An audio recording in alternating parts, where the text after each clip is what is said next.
Let's check it out. Let's check it out. Ang ating grilled chicken in our air fryer.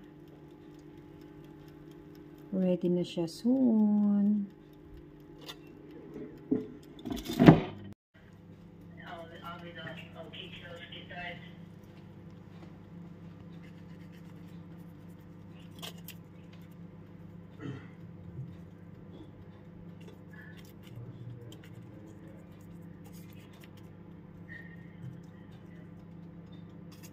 Make upan natin siya, guys. Extra spices kasi malapit na siyang maluto. And para yung ating skin is malutong. Alright. Balik natin siya in the air fryer for another few minutes and then it's ready. Lunch na tayo.